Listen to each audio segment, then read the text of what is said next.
레위기 23장입니다. 레위기 23장 1절서부터 3절까지 제가 봉독할 때 눈으로 귀로 잘 따라오시기 바랍니다. 여호와께서 모세에게 말씀하여 이르시되 이스라엘 자손에게 말하여 이르라. 이것이 나의 절기들이니 너희가 성회로 공포할 여호와의 절기들이니라.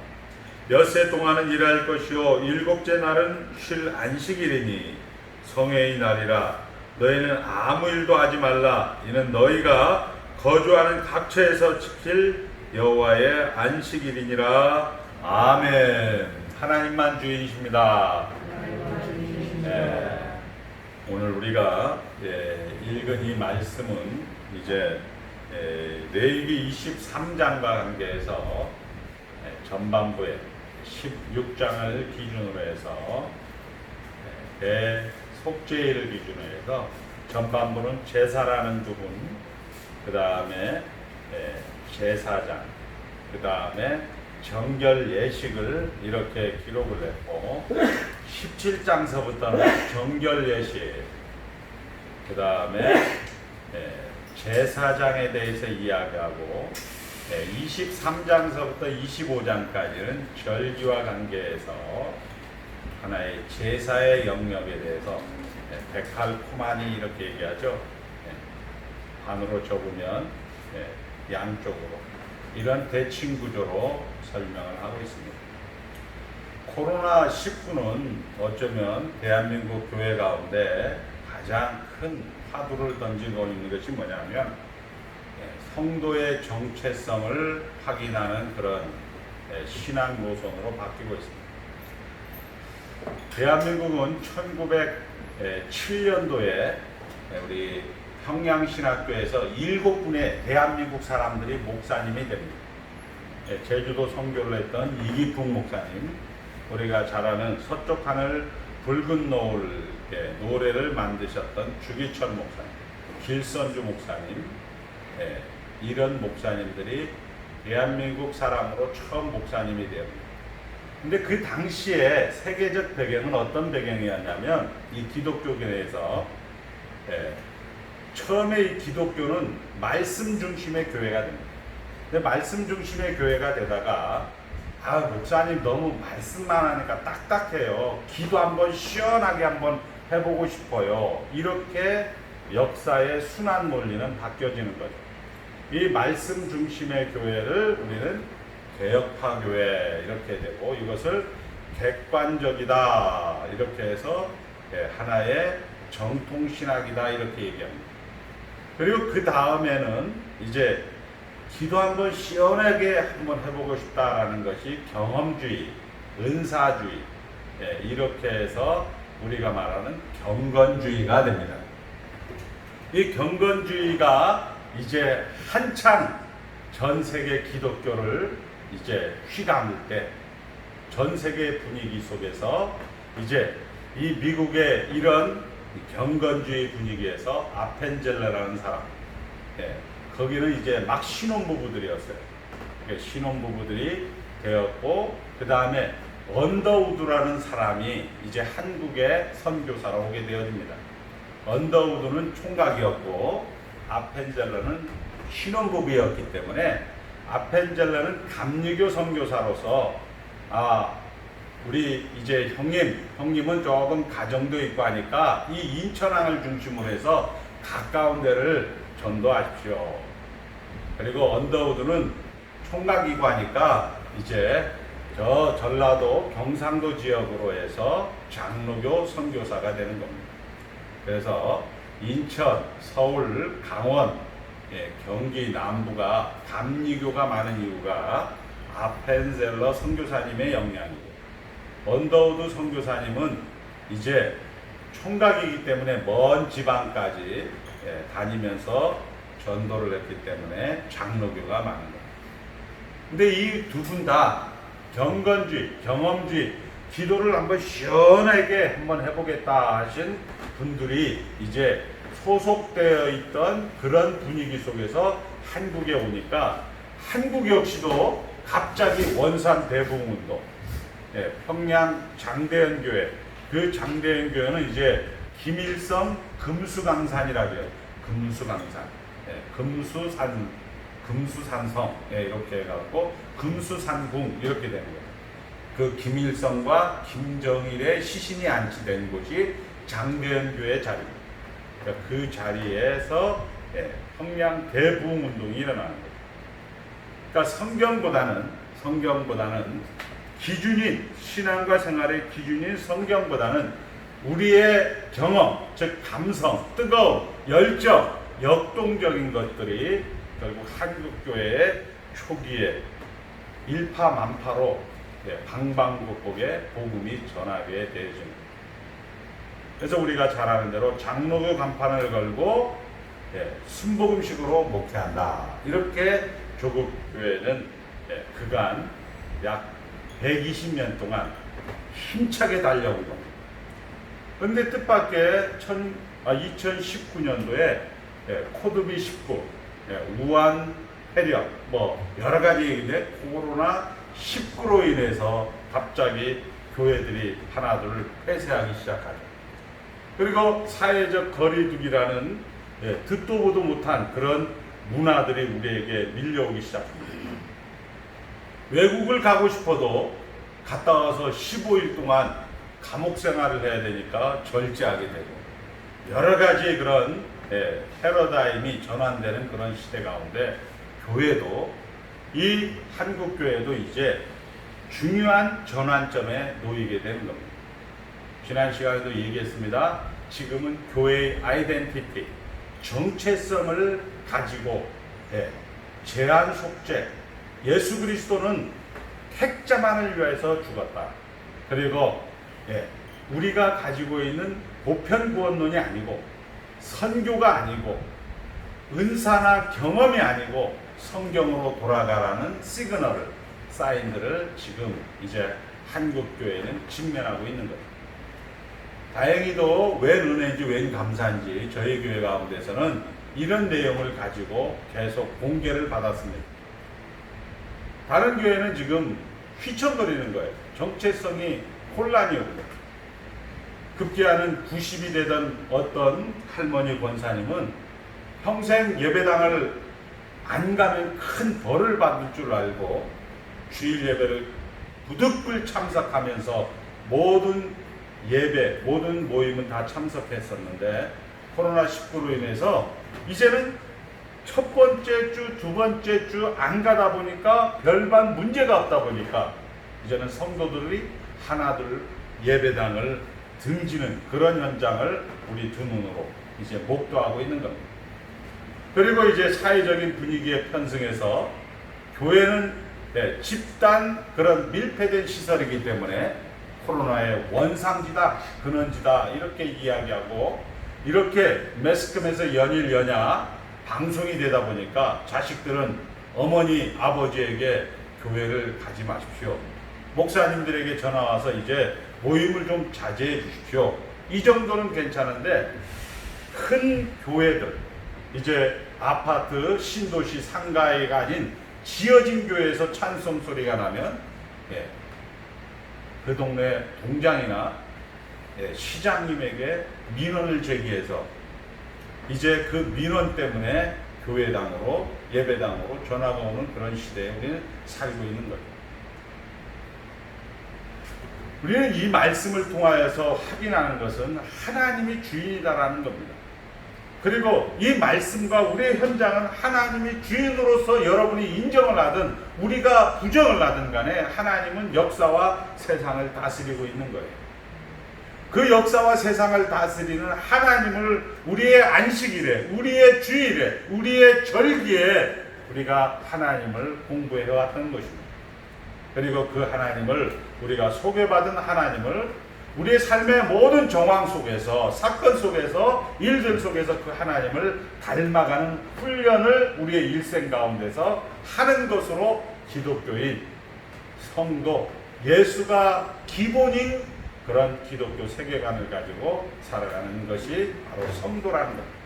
그런데 안타깝게도 이제 이 세계 선교, 그리고 이 모든 초교파를 통해서 모든 알미니우스 사람이 할 수 있다라는 그런 경영학적 개념으로 하나님의 성령과 그리고 하나님의 선교를 통하여서 이제 우리가 왜곡되었던 그런 우리 신앙 고백서들이 이제 원래의 자리로 하나님만 주인이라는 33장의 웨스트민스터 신앙 고백서의 자리로 돌아오는 계기들을 우리는 여기저기서 볼 수가 있는 거예요.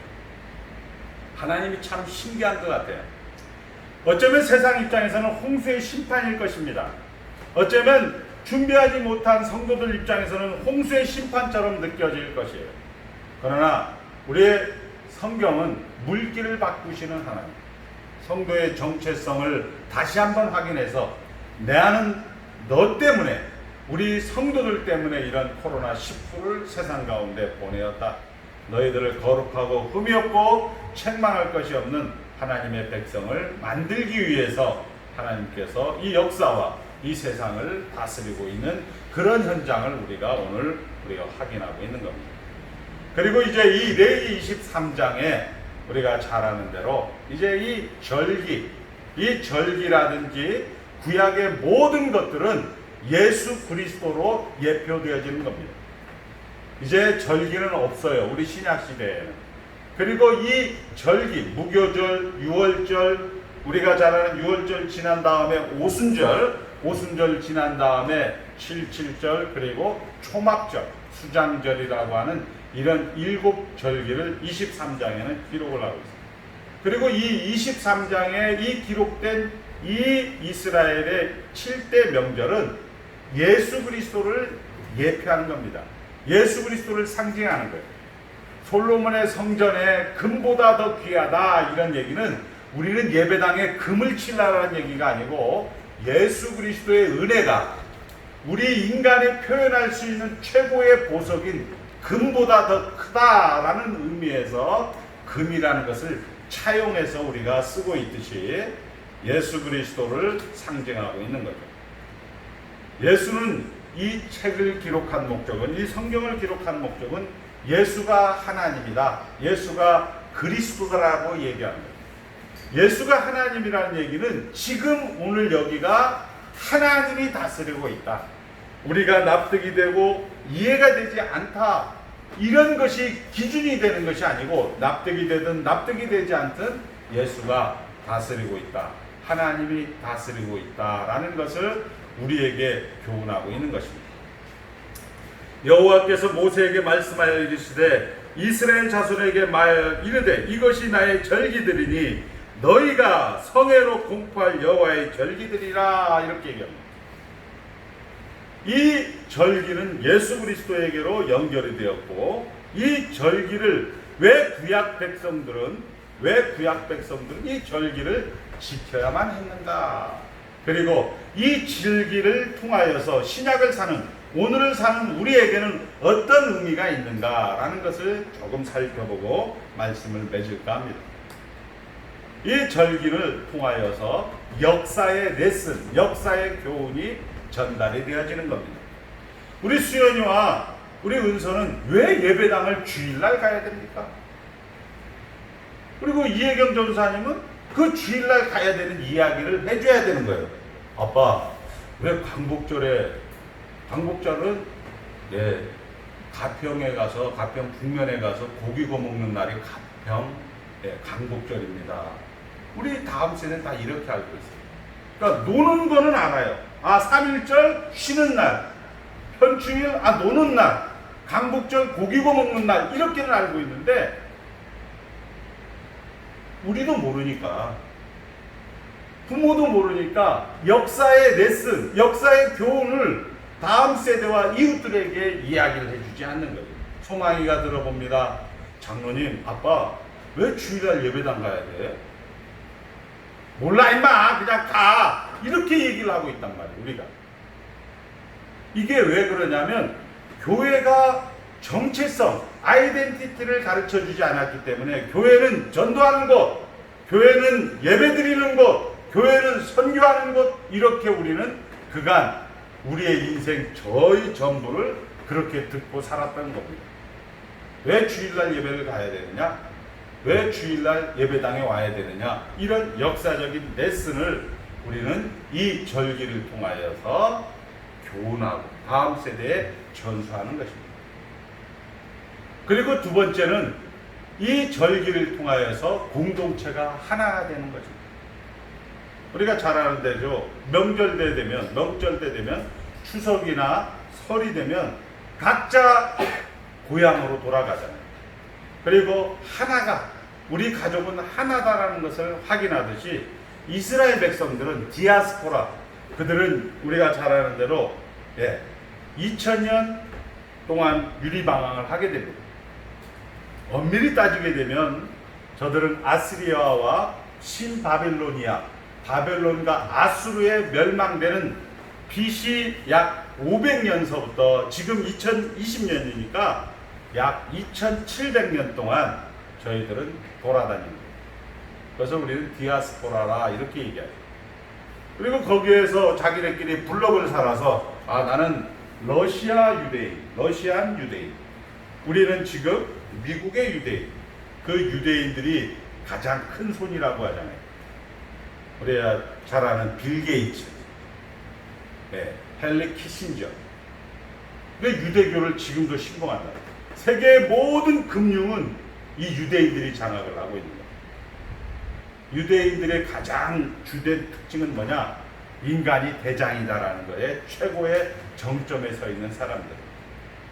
그리고 요즘 우리 한국교회 가운데 이렇게 시절이 하수상하다 보니까 세대주의적 전천년주의자들이 프리메이슨, 일루미나티라는 그런 많은 그런 사건들을 이야기하면서 이런 세계 666이라든지 요한계시록을 가지고 해석하는데 그 수장들이 누구냐? 유대인들이다 이겁니다.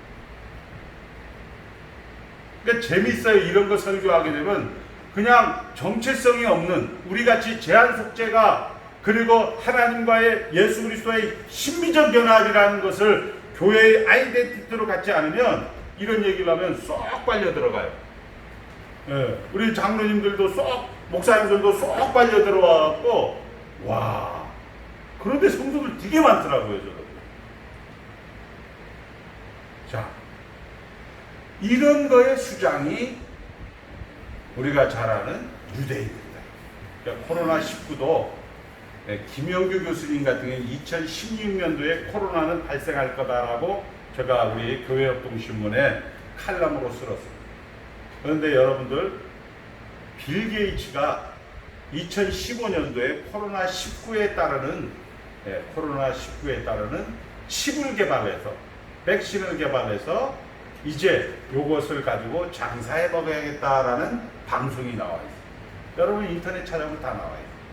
와, 이 코로나는 그러면 중국이 이 일루미나티라는 세계적인 그런 이 보이지 않는 그림자 정부에서 만들어낸 것인가?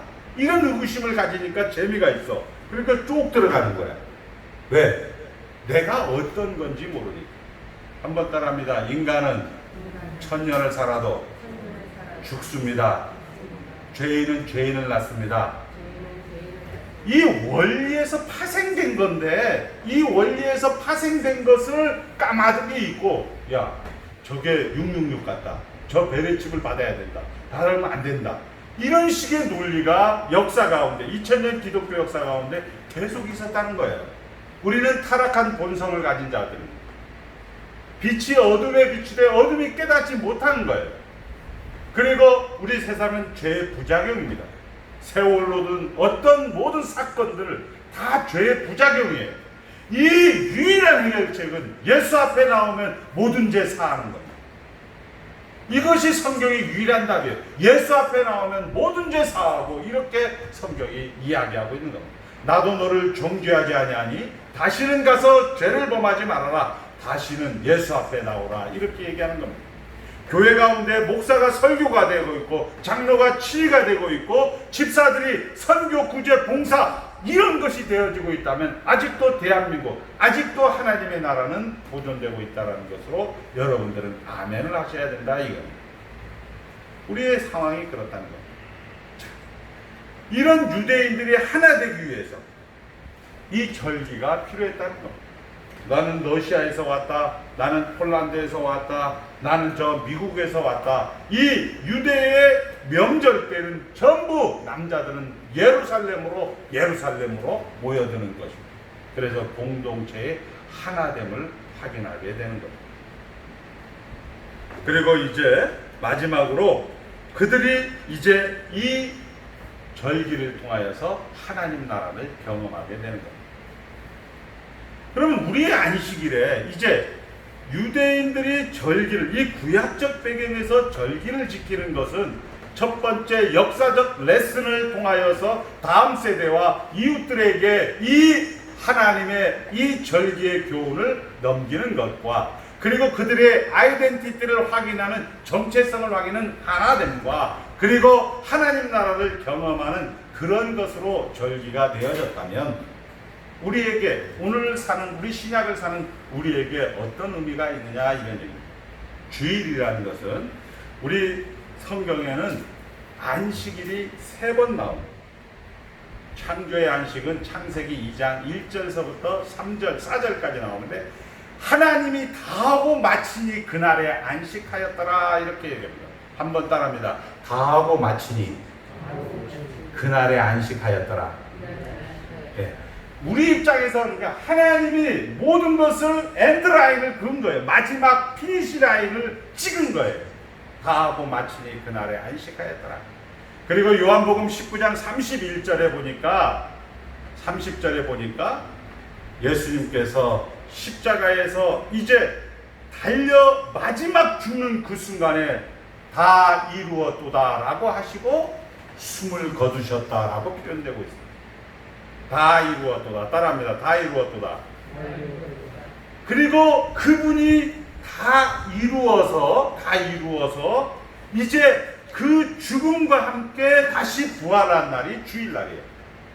그러니까 우리 은서가 예배당에 왔다, 주일날 예배당에 왔다는 것은 부활한 하나님 나라 안에 동참했다. 은서의 과거에 지었던 죄, 은서가 지금 짓고 있는 죄, 은서가 앞으로 지을 모든 죄를 예수 그리스도의 십자가 사건이 다 십자가에서 다 사하여 주시고, 이제 하나님 나라 가운데서 하나님을 닮아가는 그런 내용으로 주일날 와서 하나님 나라를 경험하게 되는 거예요. 그리고 그것을 통하여서 하나님 나라, 영원한 하나님 나라에 살아야 될 그 하나님의 백성으로서 실력과 내용과 수준을 채우기 위해서 주일날 은서와 수연이는 예배당에 오는 거다, 이렇게 얘기합니다. 이런 것을 누가 얘기해 줘야 된다? 목사가 얘기해 줘야 된다? 이거 아니에요. 목사도 얘기하지만 어머니, 아버지가 얘기를 해주는 거예요. 이스라엘아 들으라, 이렇게 해서. 출애굽기 12장에 가보면 최초의 6월절 이 기사가 나옵니다. 이 사건이 나와요. 광복절이 어떻게 되었든지 이 광복절의 사건이 나오듯이 6월절의 사건이 나옵니다. 그때 은서가 들어보다, 아빠 왜 6월절 지키는 거야? 아빠 왜 양을 잡는 거야? 이때 들어볼 때 너희들이 이런 이야기를 하라고 성경은 기록을 하고 있는 거예요. 역사의 레슨, 예수 그리스도의 십자가 사건이 우리에게 하나님 나라로 옮겨졌다. 그리고 우리는 이 하나님 나라에서 지지고 볶는 그 현장 속에서 하나님을 닮아가는 것으로 하나님께서 영원히 살아야 될 하나님 나라의 백성들이기 때문에, 그 백성들이기 때문에 여러분들의 실력과 내용과 수준을 채우기 위해서 하나님께서 그 내용을, 이 실력과 내용과 수준을 이론적으로, 지적으로 여러분들이 배우기 위해서 목사의 설교가 있는 것이란다. 그리고 머리에 알고, 그리고 그것을 마음으로 깨닫고, 그 마음으로, 머리로 알고 마음으로 깨닫는 것을 행동으로 옮기는 인격적인 그런 관계를 우리 성경은 이야기하고 있는 거예요. 그것을 우리는 이야기하고 있습니다. 그리고 여기 이제 주일날 와서 예수가 하나님이다, 예수 그리스도의 통일성인 것, 이해가 되지 않고 납득이 되지 않고 보이는 사람도 있지만 보이지 않는 사람도 있을 거예요. 하나님 나라 안에 있구나, 내가 다 가진 자구나. 어쩌면 모세처럼 그가 하나님을 위하여 열심히 특심하였을 때 하나님은 버리는 것 같았고, 그 버리는 것으로 인해서 모세는 미디안 강야에서 40년 동안 생활하는 사람도 있었습니다. 그분도 주일날 예배당에 나오는 사람이었고, 그 주일날 예배당에 나오는 사람은 그 사람의 삶의 정황은 범사의 불평이고 범사의 비난이고 범사의 정말 안타까움으로 시무룩한 그런 삶을 사는 그런 백성도 있을 것이고, 그리고 어떤 성도님들은 이제 그 눈을 뜨게 되어서 보게 되어서 범사의 감사와 그리고 항상 기뻐하는 그런 삶을 사는 성도들도 이 안에 모이게 해서 이 절기를 통하여 하나 되게 하심을, 이 절기를 통하여 몸으로 말씀으로 그것들을 보여주는 것입니다. 그래서 이것을 통하여서 예수 그리스도로 하나 되어지는 주일을 우리가 이제 섬기게 되는 것이고, 그리고 하나님 나라의 경험을 하게 되는 것. 여기에서 참된 안식을 누리는 거예요. 내가 초막이나 궁궐이나 내 주에 숨으신 것이 그 어디나 하늘나라. 내가 암을 걸렸든 내가 위장병이 있든 내가 정말 그런 하나의 혈관 질환이 있든 내가 돈이 없든 돈이 많든 내가 억울하든 모든 것이 이 모든 것이 하나님이 통치하고 계시다. 이 하나님 나라는 먹는 것과 마시는 것이 아니요 의와 희락과 기쁨이다, 이렇게 선포가 되어지고 있고, 그런 성도들을 통하여서 저 집사님은 저 성도님은 저런 상황에서도 기뻐하네, 저런 상황에서도 감사하네 라는 것을 보여주면서 눈으로 보는 하나님 나라를 경험하게 하는 것이 이 주일의 안식일의 목적이다, 이렇게 이야기를 하고 있는 것입니다. 사랑하는 성도 여러분, 이제 말씀을 정리합니다. 우리가 우리의 인생을 살면서 여러분들은 눈물 골짜기를 가고 싶어 하지 않을 겁니다. 그러나 눈물 골짜기를 가면 갈수록 삶의 영역은 깊어진다는 겁니다. 내가 힘들고 어려운 과정을 겪고 나게 되면 세상은 그리 만만한 곳이 아니구나. 세상은 우리가 다시 한번 생각해 보아야 되겠구나 라는 것부터 시작해서 함부로 상대방에게 이러쿵저러쿵 지적도 안 할 것이고, 그리고 그것으로 인해서 자랑도 교만도 하지 않게 될 것입니다. 그러면서 우리는 점점 크게 따라합니다. 자발적인 항복. 하나님만 주인입니다. 그래, 하나님이 답이로구나. 내가 그렇게 의지했던 남편, 내가 그렇게 의지했던 부모님, 다 나 곁을 떠나는구나. 내가 그렇게 의지했던 내 집사람, 내 자녀들 다 떠나는구나. 저희 집에는 이제 안팎으로 장모님과 저희 어머니가 이제 살고 있는 거예요. 누가 힘들겠어요? 저희 사모님이 제일 힘들 거예요. 그 다음에 가장 힘든 거는 저가 힘들겠죠. 여러분들 건 다 이해가 될 겁니다. 그런데 놀라운 것은 우리 승대가 그런 얘기를 하는 거예요. 아빠, 식구는 엄마, 아빠, 그리고 승대, 승현이가 식구지. 이렇게 하니까 불편하다는 얘기를 하는 거예요, 승대가. 근데 그 얘기를 딱 듣는 순간 나도 장가 가면 엄마, 아빠만 식구고 우리는 다른 식구가 되는 거지. 그 얘기는 뭐예요? 애시당초 우리에게 얼르지 말라 이런 얘기 아니에요, 지금. 이게 현실이라는 거예요. 현실이에요. 이런 현실 속에서 우리가 정말 세상 가운데서 이렇게 우리가 하고 싶고 우리가 정말 잘 해주고 싶은데 그렇게 되지 않는 우리 현실 속에서 우리는 어떻게 합니까? 안 되는구나. 이걸 확인하게 되는 거예요. 그런데 이럭저럭 하다 보니까 우리 이제 장모님 온 지도 한 6개월이 지났어요. 근데 은혜가 되는 거예요, 사실 따지고 보면. 여러분들이 만약에 코로나가 아니었으면 한 10번도 신방은 왔었겠죠. 그리고 이런 상황 속에서 그것을 견디고 가는 것은 결국 이 주일날 하나님의 말씀을 들으면서 이 모든 것 또한 하나님이 통치하신다라는 것으로 우리가 조금씩 자발적인 항복을 해나간다는 겁니다. 힘들고 어려운 거 이런 것보다도 이 하나님께서 일을 하고 있다는 것을 알고 그것이 삶의 정황 속에서 잘 적용이 되고 납득이 되지 않지만은 하루하루 모여 6개월이 지나가고 있는 거예요. 그 가운데 하나님께서 말씀으로 우리에게, 그리고 장로님들의 치료, 그리고 집사님들의 섬김과 봉사로 하루하루가 하나님이 주인이다라는 것으로 우리에게 지나가고 있는 거죠. 그러면서 우리는 어떤 결론에 이르냐? 내가 항복하였을 때 진정한 싸움에서 우리가 이제 물러서게 되면, 하나님만 주인이라고 고백을 하게 되어지면 우리는 비난하거나 지적하거나 불평할 시간은 없는 거가 됩니다. 지금 오늘 여기서 하나님이 다스리십니다. 좀 화가 날 때 많잖아요.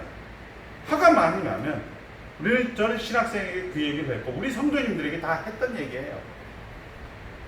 우리 김영 장로님이 화가 난다. 화가 많이 날 거예요. 화가 난다. 지금 이제 될 거예요. 그 정도. 얼른 그 자리를 피해서 이불 속에 들어가서 최권사 똑바랑에 이렇게 야단을 치는 게 신앙생활이라고 이야기를 했어요. 그리고 시간 속에서 정말 최권사님이 하나님으로 보이는 그 시간까지 하나님은 일을 시킬 거예요. 그리고 그 항복할 시간에 범사에 감사가 되는 것이고 항상 기뻐하는 것으로 하나님의 삶으로 풍성한 삶으로 살게 되는 것입니다. 나는 선한 목자다. 내가 온 것은 양으로 더불어 생명을 얻게 하고 더 풍성하게 얻게 하려는 것입니다. 이것은 요한복음 10장에 나온 얘기입니다. 그런데 요한복음 1장서부터 9장까지 보면 예수님이 병을 고치면 병을 고친 대로 지적질하고, 예수님이 밥을 먹여주면 밥 먹여준 대로 지적질하고 불평하고 예수님을 고발하고 예수님을 힘들게 한 그런 사람들에게 예수님은 이렇게 얘기합니다. 나는 선한 목자다. 너희들이 지적질하고 비판하고 비난하고 간섭하고 못살게 군다 할지라도 이 모든 증오와 이 모든 분노를 내가 다 안고 내가 죽고 다시 부활하겠다. 이것이 나는 선한 목자다. 나는 양을 위하여 기꺼이 죽을 수 있다. 이렇게 오늘 주일날 와서 하나님으로 하나 되는 하나님 나라를 경험하게 만드는 것입니다. 안 될 것입니다. 그러나 여러분들은 내 주 앞에 나오면 모든 제 사하고 다음 주도 주일이 허락되고 그리고 다음 주도 여러분의 일거수일투족 일상이 허락되어지고 있다면 하나님은 반드시 실패함 없이 하나님께서 하나님의 목적을 이루시고야 말겠다는 예정론을 여러분들이 갖고 계시고 있기 때문에 하나님은 반드시 실패함 없이 그 일을 하실 것입니다. 이런 거에 우리가 소망이 있고 이런 거에 우리가 감사가 있고, 그러니까 여러분의 지금 오늘 여기가 불평해도 됩니다. 그러나 그 불평인데 가장 유일한 처방전, 그리고 가장 적극적인 처방전, 유일한 처방전은 예수 앞에 나와 말씀 듣는 것입니다. 교회가 이런 일들을 감당하는 것으로 코로나19 이후에 잘 감당하셔서 자라에 떠 충성된 종아 상급을 받는, 칭찬을 듣는 귀한 교회가 되시기를 주의 이름으로 축복합니다. 하나님 아버지 감사합니다. 예수 믿은 것만도 감사하오니